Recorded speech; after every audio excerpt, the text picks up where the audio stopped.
আরে ভাই, গাড়িটা একটু সামনে রাখেন না, মালিক দেখলে তো চিল্লাচিল্লি করবে। ম্যাম, আসসালামু আলাইকুম। ওয়ালাইকুম আসসালাম। Happy birthday. Thank you. আমি দোয়া করি আল্লাহ পাক সবসময় আপনাকে ভালো রাখুন। Thank you. আচ্ছা, ঠিক আছে, তুমি তোমার ডিউটি পালন করো, আর কিছুক্ষণ পরে তোমাকে বার্থডের কেক আর মিষ্টি দিয়ে যাবে, তুমি খেয়ে নিও, কেমন? ঠিক আছে ম্যাম। আচ্ছা। ম্যাম, কেন, কি হয়েছে, কিছু বলবা? আপনি 1 মিনিট দাঁড়ান, আমি এক্ষুনি আসতেছি। কি ব্যাপার, আমাকে দারোয়ান এইভাবে গেটের সামনে দাঁড়া করায় রাইখা কোথায় গেল? ম্যাম, এই নিন আপনার বার্থডে গিফট আমার পক্ষ থেকে। এই সবের আবার কি প্রয়োজন ছিল? ম্যাম, আমি আপনাদের এখানে কাজ করে অনেকদিন হয়েছে, আর তাছাড়া আমি আপনাকে মালিক হিসেবে দেখি না, আমি তো আপনাকে আমার বোনের মতো দেখি। আমি আপনাকে অনেক ভালোবাসি, আর শুধু আমি না, আমার পরিবারের সবাই আপনাকে অনেক ভালোবাসে, আর তাই আমার পরিবারের পক্ষ থেকে আপনার জন্য এই সামান্য গিফটটা আমি এনেছি। হ্যাঁ, বুঝলাম, তুমি আমাকে অনেক ভালোবাসো, তোমার পরিবারের সবাই আমাকে ভালোবাসে, কিন্তু এই গিফটের কি প্রয়োজন ছিল? ম্যাম, বললাম তো আমার পরিবারের পক্ষ থেকে এটা আপনাকে দিয়েছি। আপনি যদি গিফটটা নেন তাহলে আমি অনেক খুশি হব। ঠিক আছে, যেহেতু তোমরা ভালোবেসে আমাকে এই গিফটটা দিয়েছো, আমি নিলাম। আচ্ছা, তুমি তোমার ডিউটি করো, ঠিক আছে? ঠিক আছে ম্যাম, আসসালামু আলাইকুম। ওয়ালাইকুম আসসালাম।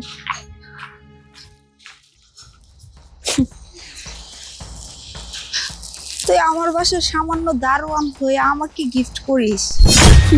তোর গিফট আমি নিব, তুই এটা কিভাবে ভাবলি? আমি লাখ লাখ টাকার জিনিস ইউজ করি, আর তোর এই 2 টাকা দামের জিনিস আমি নিব? এই গিফট আমাকে না, এই ডাস্টবিনকে মানায়, যত সব। ওহো, স্যার তো আমাকে বলেছিল ওই ছেলের ময়লাগুলো পরিষ্কার করতে, ভুলে গিয়েছি। যাই, ময়লাগুলো পরিষ্কার করে দিয়ে আসি। আল্লাহ, আমি ম্যাডামকে যে গিফটটা দিয়েছি, গিফটটা যেন ম্যাডামের পছন্দ হয়। যাই হোক, আমি আমার কাজটা শেষ করি। কি ব্যাপার, এটা তো আমার ওই গিফটটা। এই গিফটটা এখানে, এটা তো আমি ম্যাডামকে গিফট করেছিলাম। বুঝতে পেরেছি, আমার দেওয়া গিফট হয়তো ম্যাডামের পছন্দ হয় নাই, এই জন্যই ম্যাডাম এই গিফটটা ফেলে দিয়েছে। কি আর করার, আমারই ভুল হয়েছে। আমি ম্যাডামের বাসায় সামান্য দারোয়ান হয়ে ম্যাডামকে গিফট দেওয়াটা মনে হয় আমার ঠিক হয়নি। আর ওনারা তো সবসময় দামি দামি জিনিস ব্যবহার করে, আমার এটা তো কম দামি, এই জন্যই ম্যাডামের পছন্দ হয়নি। আসলে গরিবের কোনো কিছুই কেউ পছন্দ করে না। যাই হোক, আমার গিফট আমার কাছে রেখে দিই।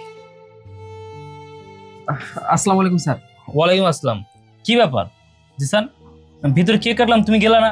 বুঝলাম না কিছু। চলো চলো ভিতরে চলো, কেক খাবে আর মিষ্টি খাবে। না না স্যার, আমি যাব না। কেন যাবে না? এমনি স্যার, আমার এখন ভালো লাগতেছে না। আপনি এক কাজ করুন, আমার খাবারটা অন্য কোনো গরিবকে খাইয়ে দিন। জিসান, তোমার কি হয়েছে হঠাৎ করে বুঝলাম না তো। তুমি তো এইভাবে কথা বলার মতো মানুষ না, তুমি তো সবসময় হাসি খুশি থাকো, ভালোভাবে কথা বলো। আজকে তোমার ম্যাডামের জন্মদিন, কেক কাটছি, চলো মিষ্টি খাবে, কেক খাবে, চলো। না না স্যার, থাক, আমি এখন আর যাবো না। জিসান, কি হয়েছে একটু সত্যি করে বল। তোমার কিছু নাকি হাতে? কি কিছু না স্যার। দেখি কি রাখছো হাতে, দেখি সামনে হাতটা। স্যার, এটা একটা গিফট। আসলে আজকে ম্যাডামের জন্মদিন তো, এই জন্য আমি গিফটটা ম্যাডামকে দিয়েছিলাম। জানেন স্যার, ম্যাডাম না এই গিফটটা আমার সামনে নিয়েছিল ঠিকই, কিন্তু আমার আড়ালে গিয়ে এই গিফটটা রাস্তায় ফেলে দিয়েছে। কি বলছো? তুমি তোমার ম্যাডামকে গিফট করছো, অথচ তোমার ম্যাডাম সেই গিফট ফেলে দিচ্ছে? না না, তোমার কোথাও ভুল হচ্ছে। তোমার ম্যাডাম এরকম কাজ করতে পারে না। না না স্যার, আমার কোথাও ভুল হচ্ছে না, এটা আমারই দেওয়া গিফট। আপনি আমাকে যে ময়লা পরিষ্কার করতে বলেছিলেন, আমি ওইখানে ময়লা পরিষ্কার করতে গিয়ে এই গিফটটা পেয়েছি। এটা আমি ম্যাডামকে দিয়েছিলাম। তার মানে তোমার ম্যাডাম তোমার দেওয়া গিফট ফেলে দিচ্ছে? আচ্ছা ঠিক আছে, তুমি এক কাজ করো, গিফটটা আমার হাতে দাও, আর এই ফোনটা তুমি তোমার হাতে নাও। আমি তো কিছুই বুঝতেছি না স্যার, কি করতেছেন আপনি? আর এটা তো আইফোন, এত দামি ফোন দিয়ে আমি কি করব? তোমার কিছু বোঝা লাগবে না, শুধু তুমি এই আইফোনটা তোমার ম্যাডামের সামনে একটু শো অফ করবা, বুঝতে পারছো? আর কিচ্ছু বলার দরকার নেই, আমি ভিতরে গেলাম, ঠিক আছে? থাকো এখানে। কি ব্যাপার, স্যার আমার হাতে আইফোন দিয়ে গেল, আমার গিফট নিয়ে গেল, কিছুই তো বুঝতেছি না কি করতে চাইতেছে স্যার। আসসালামু আলাইকুম ম্যাডাম। ওয়ালাইকুম।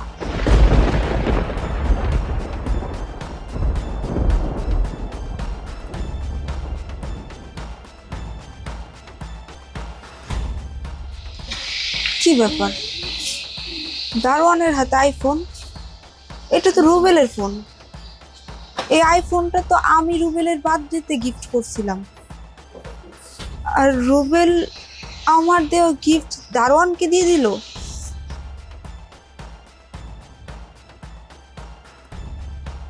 কি ব্যাপার, আজকে তো তোমার জন্মদিন, তোমার মনটা খারাপ কেন? রুবেল, আমি যে তোমাকে ভালোবেসে তোমার বার্থডেতে একটা আইফোন গিফট করেছিলাম, সেই আইফোনটা কোথায়? ও, ওই আইফোনটার কথা বলতেছো? ওই আইফোনটা আমি দারোয়ানকে দিয়ে দিছি। তুমি দারোয়ানকে দিয়ে দিয়েছো মানে? হ্যাঁ, আমি দারোয়ানকে দিয়ে দিছি। আমি তো ওই আইফোনটা তোমাকে ভালোবেসে গিফট করেছিলাম। তুমি জানো না, কেউ ভালোবেসে কোনো কিছু দিলে সেই জিনিসটা যদি অন্য কাউকে দিয়ে দেয়, তাহলে যে মানুষটা ভালোবেসে গিফটটা করলো সেই মানুষটা অনেক কষ্ট পায়। ও আচ্ছা, তুমি আমাকে ভালোবেসে আইফোন গিফট করছো, ওই আইফোনটা আমি অন্যজনকে দেওয়াতে তুমি মনে কষ্ট হয়েছে।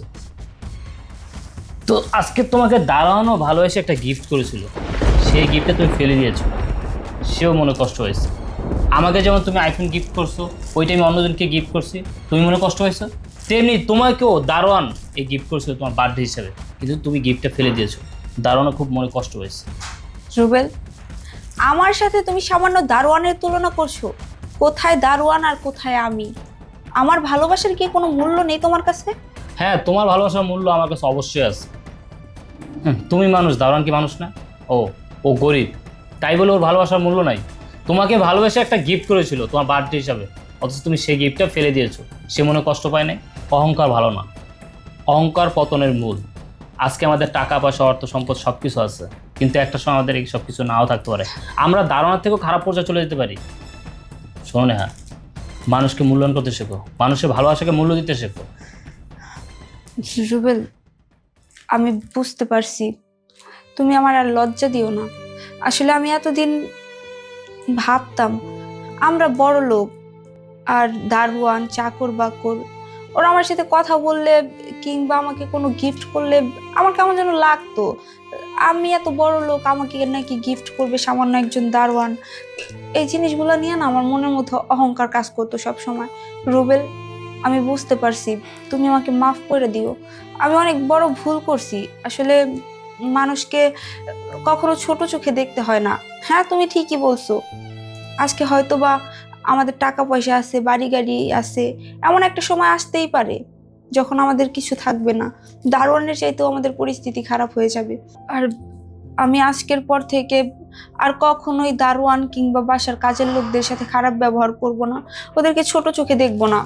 সব সময় আমি ওদেরকে ভালোবাসবো, নিজের ভাই বোনের মতো। শোনো নেহা, তুমি আজকে যখন এই গিফটটা ফেলে দিয়েছো, এটা যখন দারোয়ান দেখছে, জানো ও মনে কতটা কষ্ট পেয়েছে। আমি ওকে ডাকতে গিয়েছিলাম যে কেক কাটছিস, তুই যাস নাই কেন, চল কেক খাবি, মিষ্টি খাবি, কিন্তু ও আসে নাই। ও বলছে স্যার আমি খাবো না, আমার খাবারটা একটা গরিব মানুষকে দিয়ে দিয়ে। হ্যাঁ, আমি বুঝতে পারছি, আমি অনেক বড় ভুল করছি। আচ্ছা ঠিক আছে, তুমি এইখানে বসো, আমি ওকে ডেকে নিয়ে আসছি, কেমন?